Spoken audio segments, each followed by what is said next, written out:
आज की क्लास बहुत ही इंपॉर्टेंट होने वाली है, क्योंकि आपको पता है हिंदी ग्रामर गद्यांश पद्यांश के 15 प्रश्न पूछे जाते हैं और 15 प्रश्न पेडागॉजी के प्रश्न पूछे जाते हैं। तो आज जब हिंदी भाषा की बात करेंगे, जी हाँ, हिंदी भाषा में आपने फर्स्ट लैंग्वेज या सेकंड लैंग्वेज सेलेक्ट किया है तो ये बहुत ही इंपॉर्टेंट है। हिंदी शिक्षा शास्त्र की प्रथम क्लास यानी पहली क्लास में हम भाषा अधिगम एवं अर्जन पूरा चैप्टर क्लियर करेंगे। जी हाँ, ये एक आपका चैप्टर है भाषा अधिगम एवं अर्जन। इस चैप्टर में हम लगभग 50+ क्वेश्चन अर्थात 60 प्रश्न करने जा रहे हैं, जो पूरा अभी तक टीटी एग्जाम में पूछे गए प्रश्न भी हैं, संभावित प्रश्न भी हैं और सिलेबस के अकॉर्डिंग प्रश्न भी हैं। ठीक है, आगामी एग्जाम में पूछे जा सकते हैं। तो चलिए, ये वीडियो गोल्डन वीडियो है बाई जायसवाल सर। सारे मेरे शिक्षक बंधु भाई बहन गृहिणी अच्छे तरीके से 60 प्रश्नों को अच्छे तरीके से अटेंड कीजिएगा और प्रत्येक प्रश्न के आंसर को हम डिटेल के साथ जानेंगे, क्योंकि यहाँ पर हिंदी पेडागॉजी में 15 में से साथियों हमें कितना प्राप्त करना है, 15 में से 15 नंबर प्राप्त करना है। जी हाँ, चलिए क्लास को कंटिन्यू करते हैं। पहला प्रश्न स्क्रीन पर है, संयुक्त परिवारों में बच्चों का भाषा विकास अपेक्षाकृत बेहतर होता है। इसका जो आधार है परस्पर अंतःक्रिया है, परस्पर प्रश्नोत्तर है, बड़ों की परिपक्व भाषा है या बच्चों द्वारा बड़ों का अनुकरण हो जाएगा। तो सभी आप लोग जानते हैं संयुक्त परिवार दो प्रकार की, एक होता है एकल परिवार, दूसरा होता है संयुक्त परिवार। संयुक्त परिवारों में बच्चों का जो भाषा विकास अपेक्षाकृत इसलिए बेहतर होता है क्योंकि इसका आधार परस्पर अंतःक्रिया होता है। क्या होता है? परस्पर अंतःक्रिया होता है, क्योंकि संयुक्त परिवारों में दो या दो से अधिक व्यक्तियों में अर्थपूर्ण संपर्क स्थापित होता है। वे एक दूसरे से कम या अधिक मात्रा में भी प्रभावित करते हैं और यही कारण है कि संयुक्त परिवारों में बच्चों का भाषा विकास बेहतर होता है। बच्चा दादा दादी के साथ भी सीखता है, माता पिता के साथ भी सीखता है, बुआ ताई चाचा चाची सारे परिवारों से बच्चा सीखता है, इसलिए बेहतर बच्चा सीख पाता है। आगे आइए बात करेंगे दूसरे प्रश्न की। भाषा मनुष्य की खाली स्थान और मनुष्य खाली स्थान के साथ गहरा संबंध होता है। देखिए, जो हमारी भाषा है, लैंग्वेज जो है, वह मनुष्य की और मनुष्य के साथ गहरा संबंध होता है। अस्मिता और विचार, वैचारिकता और व्यापार, अस्मिता और व्यापार, व्यवहारिकता और व्यवहार की बात करेंगे। कौन सा ऑप्शन सही हो जाएगा साथियों?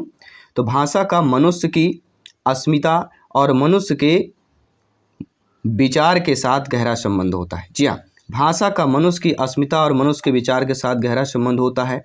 भाषा अस्मिता से अभिन्न रूप से जुड़ी हुई होती है और भाषा का इस दृश्य से अध्ययन एक और जहां भाषा का समाज से संबंध एवं भाषा के व्यवहारिक महत्व को रेखांकित करता है, वहीं दूसरी ओर भाषा को देखने समझने का नया आयाम भी प्रस्तुत करता है। सभी कमेंट कीजिएगा। जी हाँ, सभी मित्रों को जय हिंद, वंदे मातरम, इंकलाब जिंदाबाद।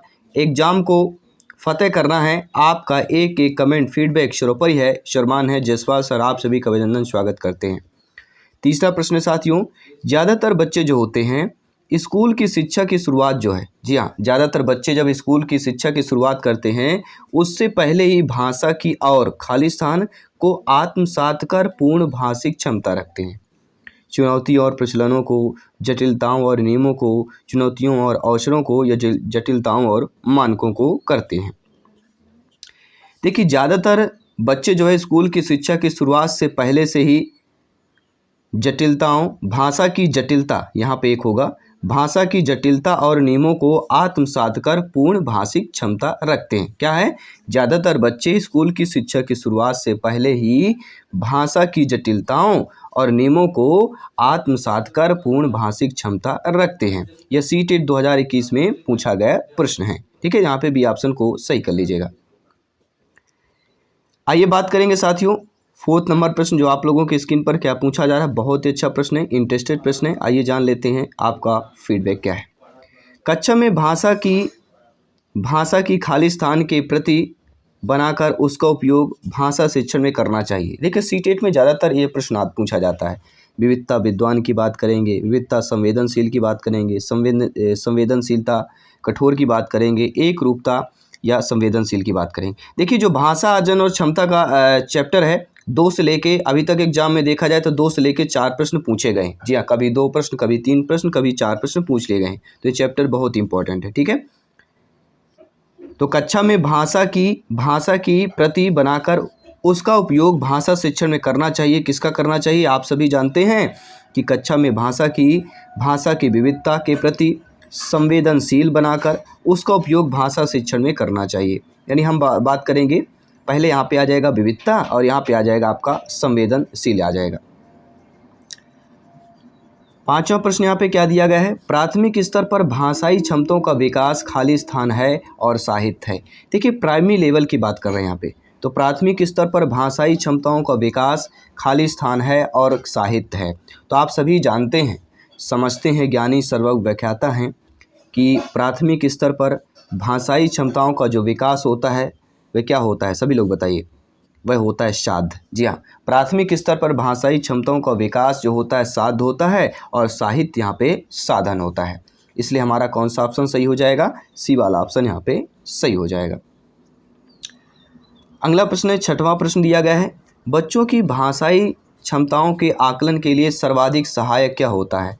बच्चों की परस्पर अनौपचारिक बातचीत, बच्चों की कक्षा में औपचारिक बातचीत, बच्चों और शिक्षक की परस्पर औपचारिक बातचीत या बच्चों का शिक्षक द्वारा प्रदत्त अभ्यास कार्य करना। जी हाँ, देखिए बच्चों की भाषाई क्षमताओं के आकलन के लिए जो सर्वाधिक हमारा सहायक होता है वह बच्चों की परस्पर कौन सी बातचीत होती है, अनौपचारिक बातचीत सहायक होती है। जी हाँ, बच्चों की भाषाई क्षमताओं के आकलन के लिए सर्वाधिक जो सहायक होता है बच्चों के परस्पर अनौपचारिक बातचीत होती है। अब ये अनौपचारिक बातचीत क्या है, अभी आई होप आप समझ गए होंगे, नहीं समझ पाए तो कमेंट बॉक्स में बता दीजिएगा, अगली क्लास में हम इसका डिटेल के साथ चर्चा कर लेंगे। कौन सा प्रश्न कक्षा में बहुभाषिकता को पोषित करता है। जी हाँ, जब आपकी नियुक्ति होगी या जब आप अध्यापक अध्यापिका बनेंगे, शिक्षक बनेंगे, शिक्षिका बनेंगे, तो ये बताइए ऐसी कक्षा में कौन सा प्रश्न जो है बहुभाषिकता को पोषित करेगा। अच्छी लगने वाली महक को क्या कहेंगे, बुरी लगने वाली महक को क्या कहेंगे, तुम्हारे घर में किस किस की महक आती है, या फूलों के नाम अपनी भाषा में लिखो। देखिए अब ऐसा प्रश्न जो बहुभाषिकता को पोषित करता हो। देखिए क्लास बच्चे में अनेक एरिया से बच्चे आते हैं, अनेक अपनी अपनी मातृभाषाएं उनकी होती है, तो बहुभाषिकता को पोषित करता है। जब बच्चा फूलों के नाम अपनी अपनी भाषा में लिखेगा तो यह प्रश्न जो है आपके बहुभाषिकता को पोषित कर रहा है, बहुभाषिकता को बढ़ा रहा है। तो डी ऑप्शन को यहाँ पे हम सही कर लेंगे, ठीक है, क्योंकि कक्षा में भिन्न भिन्न संस्कृति, समुदाय, भाषा के बच्चों का सम्मिलित समूह होता है और फूलों का नाम भिन्न भिन्न भाषा में लिखने से, अपनी मातृभाषा में लिखने से बच्चों में बहुभाषिकता की क्या होती है, वृद्धि होती है। आइए बात करेंगे अगले प्रश्न की। निम्नलिखित में से कौन सा प्रश्न जो है बच्चों की भाषा क्षमता के विकास में सर्वाधिक सहायक होता है। डाल डाल का इस्तेमाल करते हुए वाक्य बनाओ। तितली कली के पास कब गई होगी और क्यों। तितली और कली ने क्या खेल खेला, या तुम्हारी मनपसंद किताब कौन सी है। देखिए ऐसा प्रश्न जो बच्चों की भाषा क्षमता के विकास में आपका सर्वाधिक सहायक हो। तो आप शिक्षक बंधु हैं तो आप जानते हैं कि तितली कली के पास कब और क्यों गई होगी, ये भाषा की क्षमता के विकास में सर्वाधिक होता है, क्योंकि यहाँ तितली के पास कब गई और क्यों गई होगी, दोनों रीजन बताना है, ठीक है, इसलिए यहाँ पे सही हो जाएगा। क्योंकि इस प्रकार के प्रश्नों में बच्चों की भाषा क्षमता, चिंतन, कल्पना शक्ति, तार्किक क्षमता का विकास सर्वाधिक सहायक हो जाता है। आइए बात करेंगे अगले प्रश्न की। आप लोग देखते होंगे कई बार बच्चे जब स्कूल आते हैं तो 2 या 3 भाषाओं को बोलने की क्षमता से लैस होते हैं, ठीक है, तो पढ़ने से होते हैं, लिखने से होते हैं, रटने से होते हैं या समझने से होते हैं। कई बार पूछा गया प्रश्न है, तो कई बार बच्चे जब स्कूल से आते हैं तो 2-3 भाषाओं को, यहाँ पे खाली स्थान है, और बोलने से लैस होते हैं। तो कई बार बच्चे जब स्कूल आते हैं 2 या 3 भाषाओं को समझने और बोलने की क्षमता से लैस होते हैं, ठीक है, यहाँ पे खाली स्थान होना चाहिए था को के बाद, फिर इसके बाद और बोलने की लैस, तो यहाँ पे समझने और बोलने, ठीक है, यहाँ पे क्या आ जाएगा, और के पहले आएगा समझने और बोलने की क्षमता से लैस होते हैं, इसलिए यहाँ पे हमारा डी ऑप्शन सही हो जाएगा। आइए बात करेंगे अगले प्रश्न की। किसी विषय को सीखने का मतलब है उसकी खाली स्थान को सीखना, खाली स्थान को सीखना। सभी लोग बताइए। अवधारणाओं और विषय वस्तु को सीखना, विषय वस्तु और उपयोग को सीखना, या अवधारणाएं और शब्दावली या शब्दावली विषय की बात करेंगे। बहुत अच्छा प्रश्न है, इंटरेस्टेड प्रश्न है, आइए जान लेते हैं, समझ लेते हैं।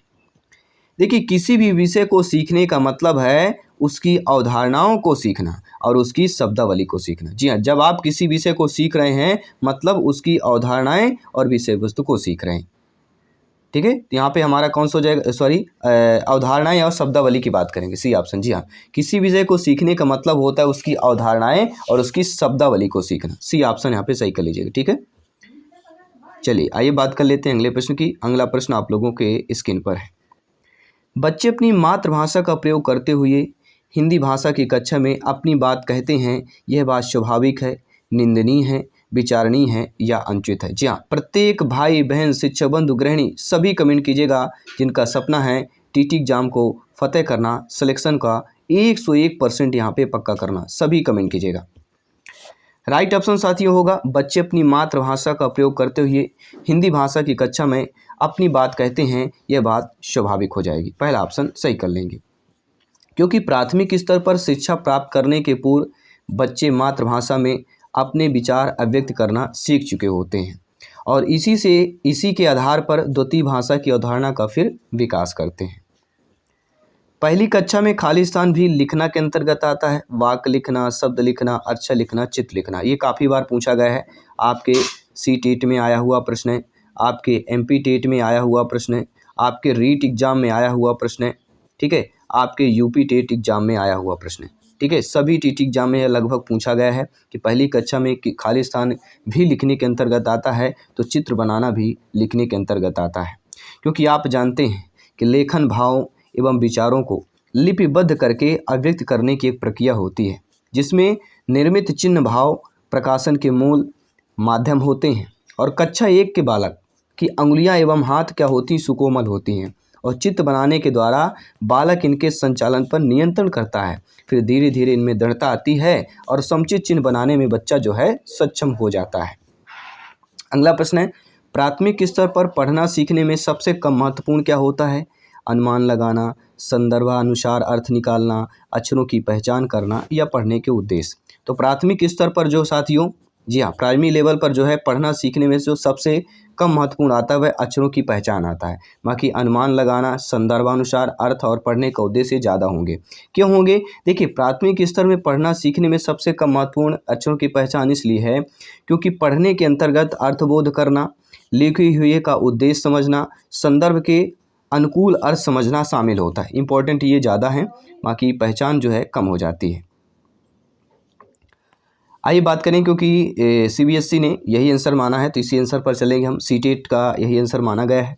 प्राथमिक स्तर पर बच्चों का भाषा विकास सर्वाधिक रूप से निर्भर करता है भाषा के कठोर आकलन पर, भाषा की पाठ्य पुस्तक पर करता है या समृद्ध भाषिक परिवेश की बात करेंगे या भाषा की व्याकरणिक जानकारी की बात करेंगे। देखिए, बच्चों का भाषा विकास जो सर्वाधिक निर्भर करता है वह समृद्ध भाषिक परिवेश का। जी हाँ, जहाँ बच्चा रह रहा है उसके आसपास का जो परिवेश है, वातावरण है, तो बच्चे का भाषा विकास सर्वाधिक निर्भर करता है बच्चे के भाषा परिवेश, भाषिक परिवेश, वातावरण, इन्वायरमेंट। सी ऑप्शन सही हो जाएगा। क्योंकि सभी जानते हैं कि बच्चा घर, परिवार, समुदाय, समकक्षी आदि का अनुकरण कर भाषा सीखता है। इसके लिए आवश्यक है कि उनको जो है एक समृद्ध भाषा परिवेश उपलब्ध कराया जाए जिसमें वे स्वाभाविक रूप से भाषा जन कर सके और अपने भावनाओं, विचारों आदि को अभिव्यक्त कर सके। अक्सर आप देखते होंगे बच्चों को, जैसा बच्चा सुनता है, ठीक है, बच्चा वैसे बोलने लगता है, ठीक है, बचपन में। तो इसीलिए कहते हैं समृद्ध भाषिक परिवेश बहुत इंपॉर्टेंट है बच्चे के आगामी के, ठीक है, सीखने के लिए, उसके आचरण व्यवहार, ठीक है। आइए बात करेंगे अगले प्रश्न की। बच्चे अपनी जन्मजात भाषा अर्जन क्षमता के सहारे परिवेश में मौजूद भाषा अर्जित करते हैं। बिल्कुल सही बात की गई है। जो बच्चे होते हैं, बालक बालिकाएं होती हैं, वह अपनी जन्मजात भाषा अर्जन क्षमता के सहारे ही परिवेश में जो मौजूद भाषा होती है उसे अर्जित करते हैं। ये कथन किसे महत्व नहीं देता है, ठीक है, नेगेटिव प्रश्न है। तो हमें ये पता होना चाहिए कि ये कथन 3 ऑप्शन में किन्हें महत्व देगा। देखिए, समृद्ध भाषा परिवेश को भी महत्व देता है, अभी हमने पिछले क्वेश्चन में डिटेल के साथ बात भी किया। भाषा नियमों में परिवर्तन को भी देता है और भाषा नियमों में विस्तार को भी देता है, लेकिन भाषा अनुकरण करने को नहीं देता है। क्योंकि यहाँ पे क्या दिया गया है, बच्चे अपनी जन्मजात भाषा अर्जन क्षमता के सहारे परिवेश में मौजूड भाषा अर्जित कर रहे हैं। तो जो चीज़ अर्जित की जाती है वह अनुकरण नहीं होता, ये भी आपको ध्यान देना है। जहाँ पे अर्जित करना शब्द आए वह अनुकरण नहीं होगा। तो डी ऑप्शन यहाँ पे अकॉर्डिंग टू क्वेश्चन महत्व नहीं होगा, बाकी ये तीनों हो जाएंगे, ठीक है। देखिए, भाषा विकास की दृष्टि से जो निम्न महत्वपूर्ण बातें होती हैं, समृद्ध भाषा परिवेश होता है, भाषा नियमों में विस्तार होता है, भाषा नियमों में परिवर्तन होता है, बहुभाषिकता को महत्व होता है और विचारों की अभिव्यक्ति होती है। ये आपके 5 पॉइंट है। अतः भाषा विकास में भाषा अनुकरण करने को महत्व नहीं माना जाता है। अगला प्रश्न साथियों, भाषा सीखने, भाषा अर्जित करने में मुख्य अंतर जो आधार होता है वह किसका होता है। तो अभी हम पिछले क्वेश्चन भी कर चुके हैं कि भाषा सीखना और भाषा अर्जित करने में मुख्य अंतर जो होता है भाषा परिवेश का होता है। ठीक है, यहाँ पे पहला ऑप्शन सही कर लेना है। आइए बात करेंगे अगला प्रश्न, 7वां प्रश्न जो स्क्रीन पर है। बच्चे सामाजिक अंतरक्रिया से भाषा सीखते हैं, यह विचार किसका है? जीन पियाजे जी का है, स्किनर महोदय जी का है, ईपी पॉलाव का है, वाइगोस्की महोदय जी का है। तो बच्चे सामाजिक अंतरक्रिया से भाषा सीखते हैं, यह जो विचार है साथियों आपके वाइगोस्की महोदय जी का है। देखिए जब भी सामाजिक की बात करें, सामाजिकता की बात करें, ठीक है, तो वाइगोस्की महोदय का नाम जिक्र आता है। डी ऑप्शन सही हो जाएगा। जी है, जब भी सामाजिक शब्द देखिएगा वाइगोस्की महोदय पर टिक कर लीजिएगा। जी हाँ, वाइगोस्की जी के अनुसार बच्चे की भाषा समाज के साथ संपर्क का ही परिणाम है। साथ ही बच्चा अपनी भाषा के विकास के दौरान दो प्रकार की बोली बोलता है। पहली बोली है आपकी आत्म केंद्रित और दूसरी होती है सामाजिक। आत्मोन्मुख जो होते हैं भाषा के माध्यम से बालक स्वयं से संवाद करता है, जबकि सामाजिक भाषा के माध्यम से वह शेष सारी दुनिया से संवाद स्थापित करता है। और इन पर जीन पियाजे जी का कहना है कि भाषा अन्य संज्ञानात्मक तंत्रों की भांति परिवेश के साथ अंतरक्रिया के माध्यम से ही विकसित होती है। जीन पियाजे जी का क्या कहना है कि भाषा अन्य संज्ञानात्मक तंत्रों की भांति परिवेश के साथ अंतरक्रिया के माध्यम से ही विकसित होती है। कोई ये नहीं कह सकता वाइगोस्की का ही कथन आएगा, जीन पियाजे जी का आएगा, ठीक है, स्किनर महोदय जी का भी आ सकता है। और जीन पियाजे जी का मानना था कि बच्चे संज्ञानात्मक विकास के पूर्व ऑपरेशनल, कन्वर्ट ऑपरेशनल और फॉर्मल ऑपरेशनल चरणों से गुजरता है। तो ठीक है, ये 3 आपके चरण दिए गए हैं जीन पियाजे जी के अकॉर्डिंग। और स्किनर के अकॉर्डिंग, स्किनर ने क्रिया प्रसूत अनुबंधन सिद्धांत उद्दीपन अनुक्रिया पर आधारित एक नवीन सिद्धांत है, जिस उद्दीपन की तुलना में अनुक्रिया प्रकार का अनुबंध अधिक महत्वपूर्ण माना गया है। स्किनर का यह सिद्धांत पुनर्बलन के सिद्धांत के साथ संबंधित है, अर्थात इनके सिद्धांत में अनुक्रिया जो होती है वह पुनर्बलन से संबंधित होती है, ना कि उद्दीपन से होती है। किससे होती है? पुनर्बलन से संबंधित होती है। और इसी पर पालाव ने शास्त्रीय अनुबंधन सिद्धांत द्वारा यह सिद्ध करने का प्रयास किया कि मनुष्य जो प्रतिक्रिया प्राकृतिक उद्दीपन को देखकर प्रकट करता है, उसी स्वाभाविक प्रतिक्रिया को किसी कृत्रिम उद्दीपन से अनुबंधन करके भी प्राप्त किया जा सकता है। आइए बात करेंगे अगले प्रश्न की। वाइगोस्की ने भाषा विकास का खालिस्तान परिप्रेक्ष्य प्रस्तुत किया है, व्यवहारवादी, समाज सांस्कृतिक, व्यवहार सांस्कृतिक, या हम बात करेंगे संज्ञानवादी की। देखिए वाइगोस्की महोदय जी ने भाषा विकास का खालिस्तान परिप्रेक्ष्य प्रस्तुत किया है, वह समाज और संस्कृत का परिप्रेक्ष्य प्रस्तुत किया है। ठीक है, मैंने बताया ना, समाज का शब्द आए वाइगोस्की महोदय पर जिक्र आ जाएगा, या वाइगोस्की महोदय का जिक्र आता है तो समाज शब्द का अवश्य जिक्र आता है। बी ऑप्शन को सही कर लेना है। अगला प्रश्न है, भाषा सीखने भाषा अर्जित करने में अंतर जो होता है मुख्य आधार किसका होता है? भाषा की पाठ्यपुस्तकें, भाषा के लिखित आकलन, भाषा का उपलब्ध परिवेश, या भाषा की जटिल संरचनाएं। तो भाषा सीखने और भाषा अर्जित करने में जो मुख्य अंतर होता है वह भाषा की उपलब्ध परिवेश होता है, जिसका हम अभी भी पिछले क्वेश्चन पर बात भी कर चुके हैं। भाषा सीखने के संदर्भ में कौन सा कथन सही दिया गया है? पहला कथन देखते हैं, बच्चों में भाषा अर्जित करने की जन्मजात क्षमता होती है। बिल्कुल सही बात है, काफ़ी बार पूछा गया है, बच्चों में भाषा अर्जित करने की क्षमता किस प्रकार होती है? जन्मजात पाई जाती है। यहाँ पे पहला कथन हमारा सही दिया गया है।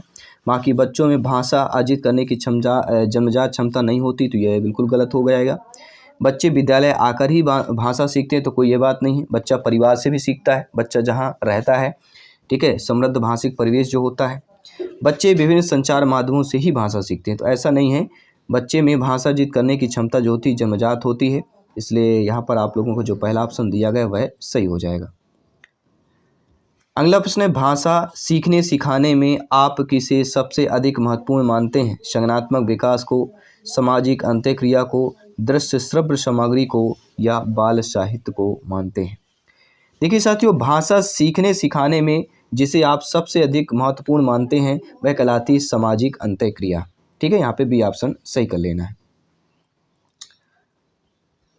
आइए बात करेंगे अगले प्रश्न की। 22 नंबर प्रश्न जो है आप लोगों के स्क्रीन पर है, और क्या पूछा जा रहा है स्क्रीन पर प्रश्न आ चुका है। भाषा शिक्षक ने कक्षा कक्ष में व्यक्ति विशेष की आकृति, वेशभूषा, मुद्रा, चेष्टा, स्वभाव, संदर्भ आदि का वर्णन किया। शिक्षक किस विधा का शिक्षण करा रहे हैं। देखिए जब आप नियुक्त होगी आप स्वयं सोचिए, एक भाषा के शिक्षक हैं और आप कक्षा कक्ष में व्यक्ति विशेष आकृति, वेशभूषा, मुद्रा, चेष्टा, स्वभाव, सौंदर्य आदि का वर्णन करा रहे हैं। तो आप जो है किस विधा का शिक्षण करा रहे हैं, यात्रा वृत्तांत का, संस्मरण का, रेखा चित्र का या जीवनी का। देखिए जिसमें किसी भी व्यक्ति विशेष में आकृति, वेशभूषा, मुद्रा, चेष्टा, स्वभाव आदि का वर्णन किया जाता है वह रेखा चित्र कहलाता है। जी हाँ, शिक्षक रेखा चित्र विधा का शिक्षण करा रहा है क्योंकि व्यक्ति विशेष की आकृति, वेशभूषा, मुद्रा, चेष्टा, स्वभाव, सौंदर्य आदि का वर्णन साहित्य की रेखा चित्र विधा में किया जाता है। जबकि किसी यात्रा का वर्णन यात्रा वृत्तांत में किसका किया जाता है, किसी व्यक्ति का यात्रा का वर्णन किया जाता है। घनिष्ठ व्यक्ति के द्वारा किसी अन्य का स्मरण संस्मरण में होता है। अगर कोई मान लीजिए उसी का घनिष्ठ मित्र है, व्यक्ति है, उसके बारे में लिख रहा है, स्मरण कर रहा है, तो वो संस्मरण कहलाता है। और किसी व्यक्ति के द्वारा किसी अन्य व्यक्ति के जीवन वृत्त पर, जी हाँ, मान लीजिए कोई व्यक्ति है, आप किसी अन्य व्यक्ति का जीवन वृत्त लिख रहे हैं जन्म से मृत्यु तक पर्यंत, वह जीवनी कहला जाता है। ठीक है, आइए बात करेंगे अगले प्रश्न की।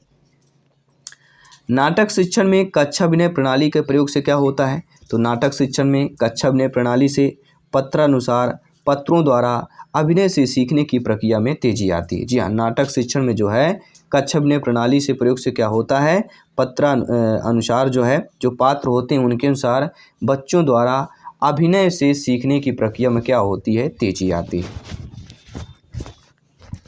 आइए बात करेंगे साथियों अगले प्रश्न की। आई होप सभी प्यारे मित्र ने इस गोल्डन क्लास को लाइक कर दिया होगा। जी हाँ, आइए बात करेंगे अगले प्रश्न की। समग्र भाषा पद्धति आधारित कक्षा कौन सी होगी। जी हाँ, समग्र भाषा पद्धति पर आधारित जो कक्षा कहलाती है वह बच्चों के भाषाई विकास की स्पष्ट समझ पर बल देती है। जी हाँ, जो समग्र भाषा पद्धति पर आधारित कक्षा होगी उसके जो बच्चे होते हैं वह भाषाई विकास की स्पष्ट समझ पर जो है बल देते हैं। अगला प्रश्न है, पहली कक्षा में प्रवेश लेने से पहले आमतौर जो बच्चे होते हैं वह पठन लेखन में दक्ष होते हैं, स्व अभिव्यक्ति जानते हैं, भाषा के व्याकरणिक नियम जानते हैं या तुतलाकर बोलते हैं। तो पहली कक्षा में जब बच्चे प्रवेश लेने से पहले ही आमतौर जो बच्चे होते हैं स्व अभिव्यक्ति जानते हैं। अब ये स्व अभिव्यक्ति क्या है, देखिए जिस आयु वर्ग अर्थात सामान्यतः 5 से 6 वर्ष में बच्चे विद्यालय आते हैं, तो इस आयु वर्ग में सामान्यतः बच्चों में इतना भाषाई कौशल विकसित हो चुका होता है वे अपनी ज़रूरतें, परेशानियां व्यक्त कर सकते हैं, बता सकते हैं।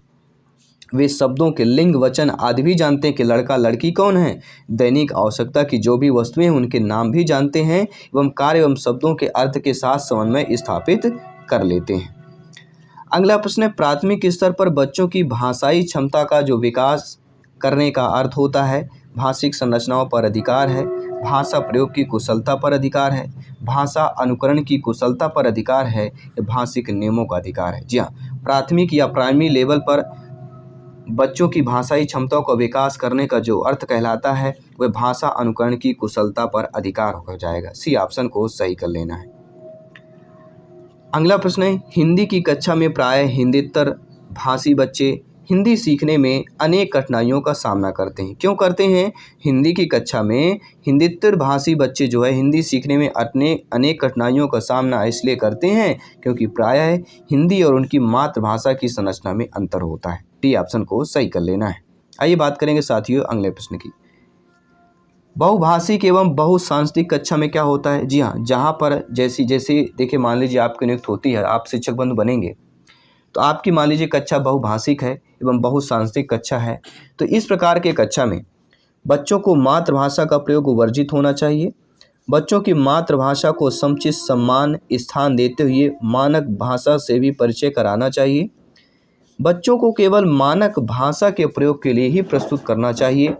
यह हम बात करेंगे ऑप्शंस नंबर डी की कि बच्चों की मातृभाषा का ही सदैव प्रयोग किया जाना चाहिए।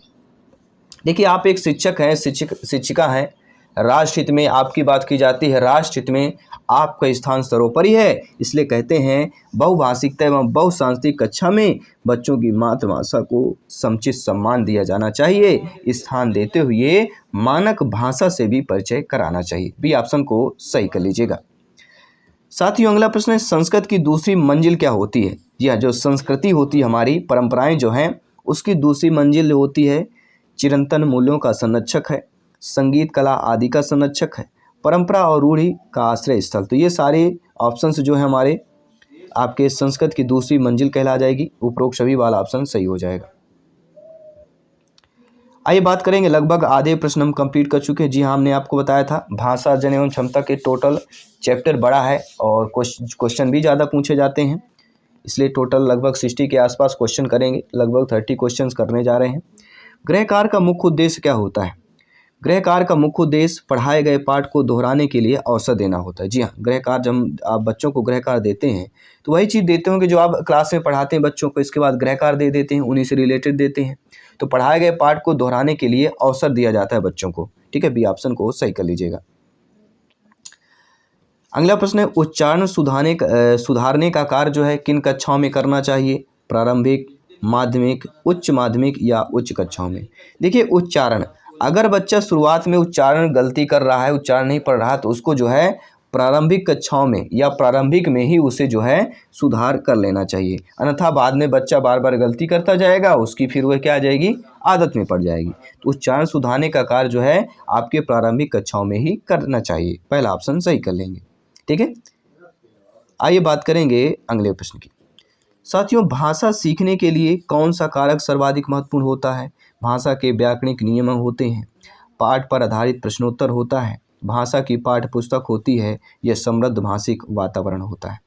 देखिए साथियों, भाषा सीखने के लिए जो कारक आपका या जिस कारक में सर्वाधिक महत्वपूर्ण हम मानते हैं वो होता है समृद्ध भाषिक वातावरण। ये कई बार ये लाइन, ये कई बार ऑप्शंस का जिक्र हुआ है, अभी तक 2-3 बार हो चुका है। ठीक है, क्योंकि भाषा या भाषिक क्षमता, इससे 1 या 2 प्रश्न जरूर पूछ लिया जाता है। साथियों, अगला प्रश्न है, बालक की प्रारंभिक शिक्षा उसकी मातृभाषा में दी जाए, यह मॉन्टेसरी का मानना है, महात्मा गांधी का मानना है, फ्रोबेल का मानना है या किलपैट्रिक का मानना है? जी हाँ, बालक की जो प्रारंभिक शिक्षा होती है उसकी मातृभाषा में ही दी जाए, या आपके महात्मा गांधी का मानना है। बी ऑप्शन को सही कर लेना है। ठीक है, उन्होंने मातृभाषा पर विशेष जोर दिया है कि उन्होंने, महात्मा गांधी जी ने, चूँकि बच्चा एक निश्चित परिवेश में पलता बढ़ता है, इसलिए मातृभाषा में प्रारंभिक शिक्षा अपरिहार्य है। ठीक है, आइए बात करेंगे अगले प्रश्न की। प्रारंभिक स्तर पर भाषा सीखने से तात्पर्य क्या होता है? जी हाँ, प्रारंभिक स्तर में जो बच्चे, बालक बालिकाएं भाषा सीखते हैं, शिक्षार्थी सीखते हैं, विद्यार्थी सीखते हैं, भाषा सिखाने से जो तात्पर्य होता है वह क्या होता है? भाषा वैज्ञानिक तथ्य स्पष्ट करना है, भाषा का व्याकरण सीखना है, उच्च स्तरीय साहित्य पढ़ना है, या भाषा का प्रयोग सिखाना। देखिए साथियों, प्राइमरी लेवल पर, प्राथमिक स्तर पर भाषा सिखाने से तात्पर्य होता है भाषा का प्रयोग सिखाना। डी ऑप्शन को सही कर लेना है। अगला प्रश्न है, प्राथमिक स्तर पर शिक्षा का माध्यम क्या होता है? तो प्राथमिक स्तर पर जो शिक्षा का माध्यम होता है, सभी जानते हैं, बच्चे की मातृभाषा में होनी चाहिए। जी हाँ, जब भी मातृभाषा की जिक्र करेंगे, प्राइमरी लेवल प्राथमिक की बात कर रहे हैं, सी ऑप्शन को यहाँ पे सही कर लेंगे, क्योंकि हम जानते हैं समाज एवं परिवार के बीच वही भाषा सीखता है वहाँ जो बोली जाती है। सामान्यतः बच्चा मातृभाषा में बच्चे अपने विचार व्यक्त एवं ग्रहण कर सकते हैं, इसलिए मातृभाषा प्राथमिक शिक्षा देना बहुत ही जरूरी है। बच्चे प्रारंभिक से ही द्विभाषिक होते हैं, बहुभाषिक होते हैं, भाषा में कमज़ोर होते हैं या एक भाषिक होते हैं? देखिए, बच्चे प्रारंभ से ही बहुभाषिक होते हैं। घर की अलग बोली हो जाती है, आस पड़ोस की, मान लीजिए कोई व्यक्ति है, ठीक है, बाहरी रह रहा है, उसकी मातृभाषा अलग है, तो बच्चा जो सुनता है आस पड़ोस, ठीक है, समाज, रिलेशन, रिश्तेदारी, सारा कुछ बच्चा टीवी वगैरह में देखता है। ठीक है, सोशल मीडिया हो गया। ठीक है, तो बच्चा जो प्रारंभ से ही बहुभाषिक होता है, तो बी ऑप्शन को हम सही कर लेंगे। ठीक है, आइए बात करेंगे अगले प्रश्न की। प्राथमिक स्तर की पाठ्य पुस्तकों का निर्माण करते समय आप किस बिंदु पर विशेष ध्यान देंगे? देखिए, जब आपकी नियुक्त होगी, आप शिक्षक बन गए, हिंदी के अध्यापिका बन गए, शिक्षिका बन गए, तो ये बताइए, प्राथमिक स्तर पर पाठ्य पुस्तकों का आपका निर्माण करना हो, उस समय आप किस बिंदु पर विशेष ध्यान देंगे? हिंदी भाषा के वैविध्यपूर्ण रूप शामिल हो, उपदेशात्मक पाठ भी शामिल हों, कहानियाँ अधिक से अधिक शामिल हों, या प्रसिद्ध लेखकों की रचनाएँ शामिल हों? देखिए, हिंदी भाषा के वैविध्यपूर्ण रूप से शामिल होना, यह बहुत ही इंपॉर्टेंट टॉपिक, यह ऑप्शंस हो जाएगा। ठीक है, आइए बात करेंगे, चॉम्स्की की बात ना हो, ऐसा हो नहीं सकता। हिंदी शिक्षा शास्त्र की बात की जा रही है, भाषा अधिगम एवं अर्जन चैप्टर की बात की जा रही है, चॉम्स्की महोदय का जिक्र ही ना हो। जी हाँ, चॉम्स्की के अनुसार कौन सा कथन सही दिया गया है? ये प्रश्न आया हुआ है पिछले टीटी एग्जाम पर। ठीक है, जस्ट अभी जो इसके पहले आपका एग्जाम हुआ है। बच्चों में भाषा सीखने की जन्मजात क्षमता नहीं होती है, तो गलत हो जाएगा भैया। बच्चों में भाषा सीखने की क्षमताएं बहुत सीमित होती हैं, ये भी आपका गलत हो जाएगा। बच्चों में व्याकरण सिखाना जरूरी है, ये भी जरूरी जो शब्द दे दिया गया है पेडागोजी में हमेशा नेगेटिव माना जाता है। बच्चों में भाषा सीखने की जन्मजात क्षमता होती है, मैंने कहा ना ये लाइन ये ऑप्शंस आपको हिंदी पेडागोजी में दिखेगा ही दिखेगा। जी हाँ, चाहे किसी भी टीटी एग्जाम के CTET other state level के एग्जाम की बात करूँ, UP TET, REET, MP TET, KVS, ठीक है, DSSSB एग्जाम की बात करूँ, सभी एग्जामों की बात कर रहा हूँ, ST, STET, STET, ठीक है, सभी टीटी एग्जाम की बात करेंगे। सभी का यही आपका सिलेबस है, सेम सिलेबस होता है, केवल लेवल अंतर होता है। जो मॉडरेट क्वेश्चन होते हैं उनका थोड़ा लेवल अंतर होता है, ठीक है। आइए बात करेंगे अगले प्रश्न की। भाषा सीखने की कौन सी विधि जो है मातृभाषा को मध्यस्थ बनाए बिना दूसरी भाषा को सीखने में सहायक होती है? अनुवाद विधि, द्विभाषी, अप्रत्यक्ष या प्रत्यक्ष विधि? सभी कमेंट करके बताइए। 4 ऑप्शंस आपके दिए गए हैं।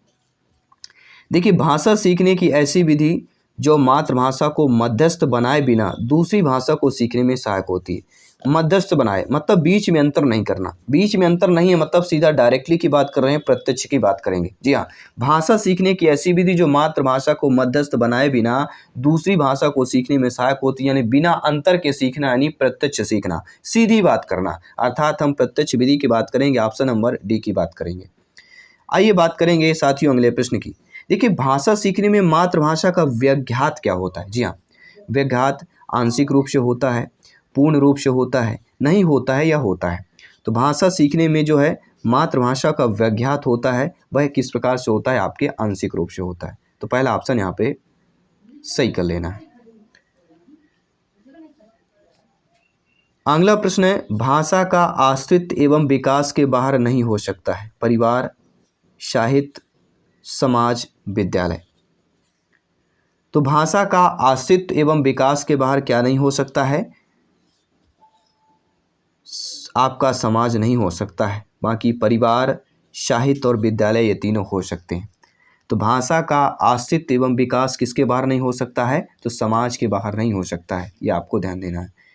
क्योंकि बच्चा, बालक हो चाहे हम हो, सभी समाज में रहते हैं, ठीक है। तो भाषा का अस्तित्व एवं विकास समाज के बाहर नहीं हो सकता, समाज में ही हो सकता है, ठीक है। तो इसलिए हमारा सी ऑप्शन यहाँ पे सही कर लेंगे। भाषा संरचना में अपेक्षित भाषा के प्रमुख अंग होते हैं? 1 होता है, 2 होता है, 3 होते हैं, ये 4 होते हैं। तो भाषा संरचना में अपेक्षित भाषा के जो प्रमुख अंग होते हैं वे 2 होते हैं। कौन कौन से होते हैं? पहला होता है लिखित और दूसरा होता है आपका मौखिक। अगला प्रश्न है 43 नंबर प्रश्न जो आप लोगों की स्क्रीन पर है। आइए देख लेते हैं क्या प्रश्न पूछा जा रहा है। प्राथमिक स्तर पर बच्चों की भाषा शिक्षा के संदर्भ में निम्नलिखित में से कौन सा कथन जो है यहाँ पे असत्य दिया गया है? एक कथन असत्य दिया गया है, बाकी हमारे 3 कथन सत्य दिए गए। तो प्राथमिक स्तर की बात कर रहे हैं, तो देखिए प्राथमिक स्तर पे बच्चे समृद्ध भाषा परिवेश, सहज और सतह रूप से भाषा में परिवर्जन कर लेंगे, बिल्कुल सही बात है। बच्चे भाषा की जटिल और समृद्ध संरचनाओं के साथ विद्यालय आते हैं, यह कथन हमारा भी सही दिया गया है। बच्चे की भाषा संकल्पनाओं और विद्यालय में प्रचलित भाषा परिवेश में विरोधाभासी भाषा सीखने में सहायक होता है। तो विरोधाभास यहाँ पे नेगेटिव एक वर्ड दे दिया गया, नेगेटिव शब्द दिया गया, इसलिए यह कथन आपका हमारा जो पूछा गया प्राथमिक स्तर के शिक्षा के संदर्भ में सही नहीं होगा। सुधार के नाम पर की जाने वाली टिप्पणियाँ व निरर्थक अभ्यास के बच्चों में अरुचि उत्पन्न हो सकती है, बिल्कुल सही बात है। तो ABD हमारा कथन सत्य दे गए हैं, बाकी C हमारा कथन असत्य दिया गया है। अगला प्रश्न है, लगभग 2 साल के बच्चे तार वाली भाषा अर्थात टेलीग्राफिक स्पीच का प्रयोग करते हैं। तो तार वाली भाषा का अर्थ क्या होता है? तार में प्रयुक्त होने वाली शब्दों का प्रयोग, अंग्रेजी शब्दों का उपयोग, संक्षिप्त वाक्यों का प्रयोग, मुख्य अर्थ को व्यक्त करने वाले संज्ञा, क्रिया, विशेषण आदि शब्दों या 2 शब्दों वाली अभिव्यक्ति की बात करेंगे। देखिए, लगभग 2 साल का बच्चा है और 2 बच्चे के तार वाली जो भाषा है टेलीग्राफिक स्पीच का प्रयोग करता है। तो तार वाली भाषा का अर्थ यहाँ पे क्या हो जाएगा? सभी लोग बताइएगा। हम बात करेंगे तार वाली भाषा का अर्थ है मुख्य अर्थ को व्यक्त करने वाले संज्ञा, क्रिया, विशेषण आदि 2 शब्दों वाली अभिव्यक्ति। डी ऑप्शन को सही कर लेंगे। क्योंकि तार वाली भाषा का अर्थ मुख्य अर्थ को व्यक्त करने वाले संज्ञा, क्रिया, विशेषण आदि शब्दों वाली अभिव्यक्ति होगी। और इस आयु वर्ग के बच्चे जो होते हैं प्रायः वाक्य जो संरचना में निपुण नहीं होते हैं, इसलिए बदले में वे मात्र मुख्य शब्दों का आकारगत उच्चारण कर मंतव्य व्यक्त करने का भी प्रयास करते हैं। अगला प्रश्न है, भाषा अर्जन के संबंध में कौन सा कथन यहाँ पे उचित नहीं दिया गया है। देखिए, भाषा के नियम सीखे जाते हैं, यह हमारा कथन उचित नहीं दिया गया है। भाषा जो होती है वह परिवेश से प्राप्त भाषिक आंकड़ों के आधार पर सहज रूप से भाषिक नियम बनाए जाते हैं। भाषा अर्जन में भाषिक परिवेश महत्वपूर्ण होता है और इसमें समाज संस्कृत विशेषताओं को सहज रूप से आत्मसात किया जाता है। तो BCD ये भाषा अर्जन के संबंध में उचित कथन है, लेकिन पहला कथन उचित नहीं दिया गया है, क्योंकि भाषा के नियम सीखे जाते हैं, यह कथन गलत हो जाए। क्योंकि भाषा का विकास किस प्रकार से होता है, चतुर्दिक होता है, ना कि नियम। भाषा का विकास किससे होता है, चतुर्दिक होता है, ठीक है, नियम के अकॉर्डिंग नहीं होता है। आपको अपने माइंड पर, ठीक है, रिमाइंड कर लेना है। अगला प्रश्न, इनमें से किस उद्देश्य के लिए प्राथमिक स्तर पर भाषा नहीं सीखी जाती है। जी हाँ, ऐसा उद्देश्य जिसमें प्राथमिक स्तर पर भाषा ना सीखी जाती हो। देखिए, जीवन की विभिन्न स्थितियों को साधने के लिए प्राथमिक स्तर पर भाषा सीखी जाती है, मन की बात कहने और सुनने के लिए और अपनी अनेक ज़रूरतों को पूरा करने के लिए। लेकिन भाषा का व्याकरण सीखना है, मात्र इसके लिए जो है प्राथमिक स्तर पर भाषा नहीं सीखी जाती है, क्योंकि यहाँ पे दिया गया भाषा का व्याकरण सीखना, ठीक है, किसके किसके लिए की जाती है, ACD के लिए की जाती है और B के लिए आपकी नहीं की जाती है। अगला, भाषा अर्जन और भाषा अधिगम में मुख्य अंतर किसका होता है। तो सभी जानते हैं भाषा अर्जन और अधिगम में जो मुख्य अंतर होता है वह स्वाभाविकता का होता है, ठीक है। आइए बात करेंगे अगले प्रश्न की। किस तरह के परिवेश में बच्चों का भाषा विकास अपेक्षाकृत बेहतर होता है। एकल परिवार जहां माता पिता मानक भाषा का प्रयोग करते हैं, संयुक्त परिवार जहां परिवार के सभी सदस्य बच्चों के साथ निरंतर अंतःक्रिया करते हैं, या आधुनिक तकनीक के लैस कक्षा जहां भाषा प्रयोगशाला का निरंतर प्रयोग होता है, या शिक्षक द्वारा मानक भाषा का प्रयोग करना। देखिए साथियों, जिस तरह के परिवेश में बच्चों का भाषा विकास अपेक्षाकृत बेहतर होता है, संयुक्त परिवार जहां परिवार के सभी सदस्यों और बच्चों के साथ निरंतर अंतःक्रिया करते होंगे, क्योंकि बच्चा दादा दादी से आचरण सीखता है, माता पिता से सीखता है, बुआ ताई चाचा चाची सारे होते हैं, ठीक है। तो संयुक्त परिवार में बच्चा सभी सदस्यों के साथ जो है बच्चों के साथ अंतःक्रिया भी करता है और भाषा विकास अपेक्षाकृत बेहतर बच्चा सीख पाता है।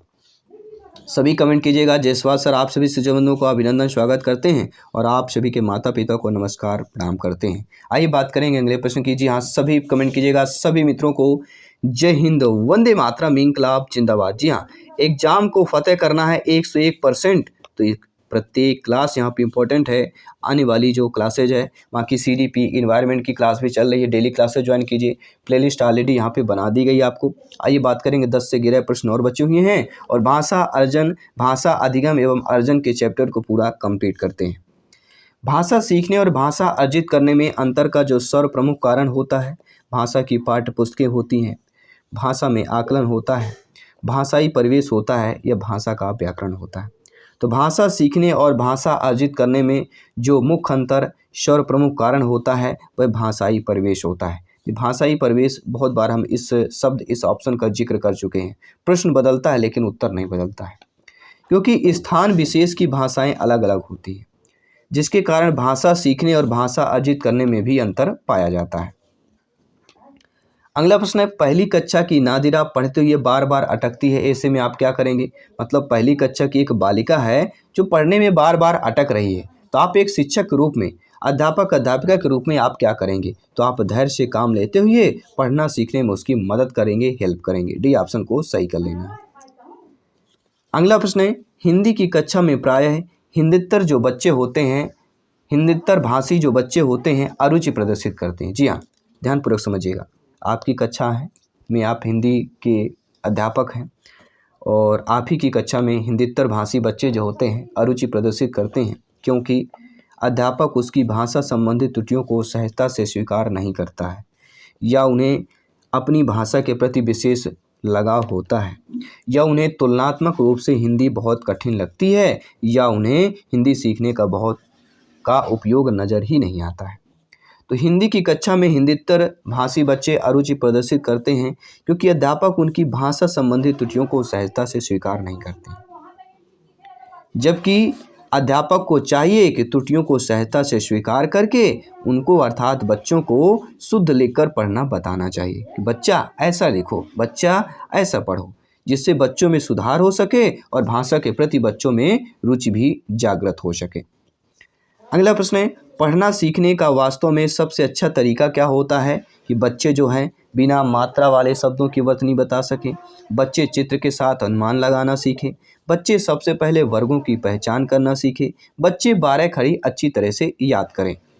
देखिए, पढ़ना सीखने का वास्तव में जो सबसे अच्छा तरीका होता है कि बच्चे जो होते हैं चित्र के साथ अनुमान लगाना भी सीखें। भी ऑप्शन यहाँ पे सही कर लेना है। अगला प्रश्न है, साधारण तौर पर शिक्षक ये समझते हैं कि बच्चे को लिखना तब सिखाना चाहिए जब उन्हें वर्णों की पहचान हो जाए। यह विचार पूरी तरह से आपको किस तरह का लग रहा है? शिक्षक हैं आप सभी, और जयसवाल सर आप सभी शिक्षक बंधुओं को नमन करते हैं, शिक्षा को नमन करते हैं, क्योंकि शिक्षा ही प्रकाश है। जी हाँ, साधारण तौर पर शिक्षक ये समझते हैं कि बच्चों का लिखना तब सिखाना चाहिए जब उन्हें वर्णों की पहचान हो। तो ये विचार जो है पूरी तरह से आपका अवैज्ञानिक है। क्यों अवैज्ञानिक है? क्योंकि आप जानते हैं कि बच्चों को लिखना तब सिखाना चाहिए जब उन्हें वर्गों की पहचान हो जाए। यह विचार पूर्णतः अवैज्ञानिक है, क्योंकि बच्चों को लिखना एवं वर्ण की पहचान साथ साथ ही करनी चाहिए। जी हाँ, वर्णों की पहचान और लिखना दोनों किस प्रकार करना चाहिए? साथ साथ करना चाहिए। अगला है, प्राथमिक स्तर पर एक अध्यापिका जो है संज्ञा पढ़ाते समय पहले संज्ञा को परिभाषा बताती है। आप में से मान लीजिए कोई अध्यापिका है जिनकी नियुक्ति हुई है और बच्चों को पढ़ा रहे हैं, और सर्वप्रथम आपको संज्ञा पढ़ाते समय आप क्या करती हैं? पहले संज्ञा की परिभाषा बताती हैं, तो उसके बाद उससे संबंधित उदाहरण भी समझाती हैं। तो आपका जो यह है व्याकरण शिक्षण की जो विधि है कौन सी अपना रही हैं, या अध्यापिका व्याकरण शिक्षण की कौन सी विधि अपना रही हैं? अर्थात पहले संज्ञा को पढ़ाने के साथ साथ उसकी परिभाषा भी बताएं और उससे संबंधित कुछ उदाहरण भी बता दिया गया। अर्थात आप जिसका अनुसरण कर रही हैं, पहले हम क्या है परिभाषा बता रहे हैं, इसके बाद उदाहरण बता रहे हैं, अर्थात नियम से उदाहरण की ओर चल रही हैं, अर्थात निगमन विधि की बात करें। और यहीं पर अगर ऐसा पूछा जाता कि एक अध्यापिका जो है संज्ञा से संबंधित कुछ उदाहरण बताती हैं, बाद में फिर उनकी परिभाषा बताती हैं, तो फिर ये क्या हो जाता? फिर आपका यह आगमन हो जाता। लेकिन यहाँ पर पहले परिभाषा बताई जा रही है, बाद में उदाहरण बताया जा रहा है, अर्थात हम बात करेंगे निगमन विधि की बात करेंगे। अगला प्रश्न यहाँ पे दिया गया, बहुभाषा की बात करेंगे। बहुभाषी कक्षा से तात्पर्य क्या होता है? कि जिस कक्षा में प्रत्येक बच्चे के घर की बोली समान या सम्मान दिया जाता हो, जहाँ बहुत सी भाषाओं का अध्यापन किया जाता हो, जिस कक्षा में शिक्षक शिक्षिका 2 या 2 से अधिक भाषाएं पढ़ लिख सकते हों। यह हम ऑप्शन नंबर डी की बात कर रहे हैं कि जिस कक्षा में कम से कम 2 भाषाओं में पाठ्य पुस्तक उपलब्ध हो। देखिए, बहुभाषिकता से तात्पर्य होता है, सिंपल और साधारण भाषा में समझिए, कि जिस कक्षा में प्रत्येक बच्चे के घर की बोली को सम्मान दिया जाता है, कक्षा में मान सम्मान दिया जाता है, प्रत्येक बच्चे को उसकी मातृभाषा को सम्मान दिया जाता है, ठीक है, तो बहुभाषी कक्षा हो जाएगी। पहला ऑप्शन यहाँ पे सही कर लेंगे।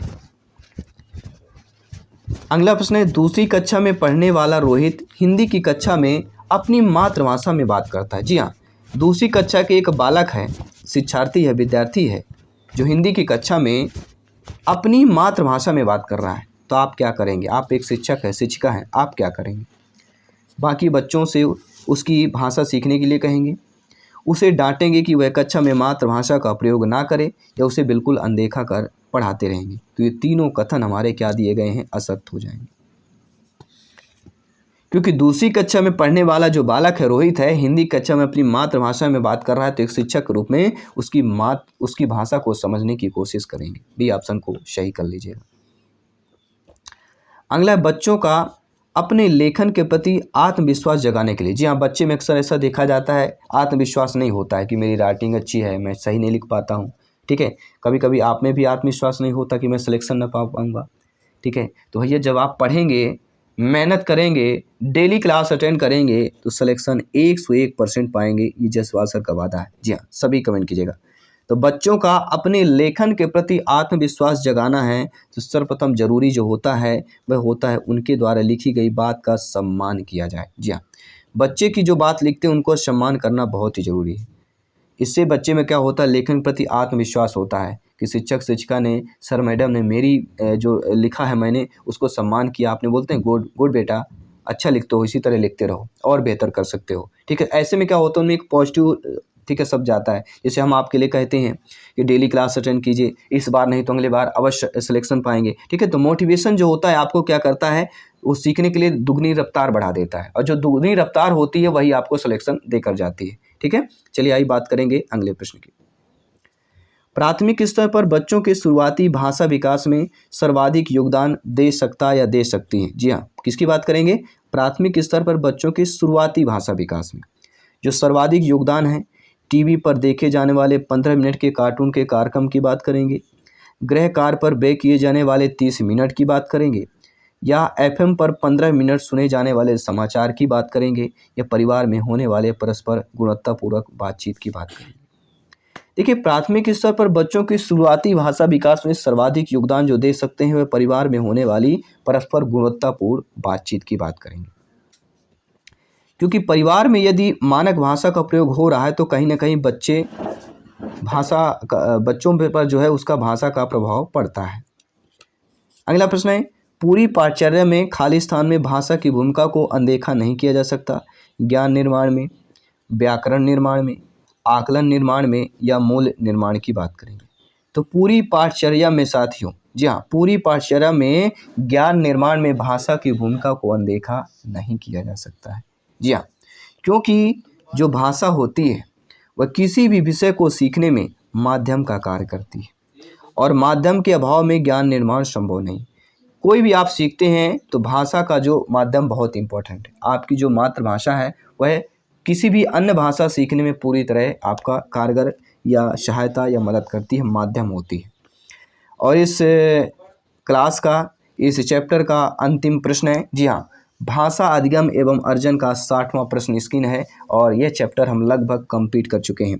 शब्द प्रसारण माध्यम के अंतर्गत रखा जाता है रेडियो को, समाचार पत्र को, विविध पत्रिकाएं को, या पोस्टर को रखा जाता है। तो श्रव्यदर्शी या श्रव्यदर्शी दोनों एक प्रश्न आ जाता है। तो श्रव्य प्रसारण के माध्यम के अंतर्गत क्या रखा जाता है? श्रव्य प्रसारण के माध्यम से यहाँ पे हम क्या लिखेंगे? श्रव्य मतलब क्या होता है, सभी लोग बताइए। रेडियो। श्रव्य मतलब सुनाई दे, और समाचार पत्र मतलब दृश्य माध्यम हो जाएगा। ठीक है, पोस्टर भी दृश्य हो जाएगा, जो पत्रिकाएं होती हैं वो भी दृश्य हो जाएंगे क्योंकि वो बोलती नहीं। रेडियो श्रव्य, बाकी ये दृश्य होंगे। और टीवी वगैरह जो टेलीविज़न है ये दृश्य शब्द दोनों में आ जाता है। ठीक है, आइए बात करेंगे महत्वपूर्ण। हमने भाषा अधिगम अर्जन आदि हिंदी शिक्षा शास्त्र, हिंदी पेडागोजी का पहला चैप्टर जो है कंप्लीट कर लिया है, और जल्दी दूसरा चैप्टर कंप्लीट करेंगे। बाकी क्लासेज भी आपकी चल रही हैं, ऑल सब्जेक्ट की क्लासेज होने वाली हैं। सीटेट अदर टीटी एग्जाम की बात करेंगे। तो तैयारी को बेहतरीन करना है और सिलेक्शन की दुगनी रफ्तार के साथ सिलेक्शन पाना है।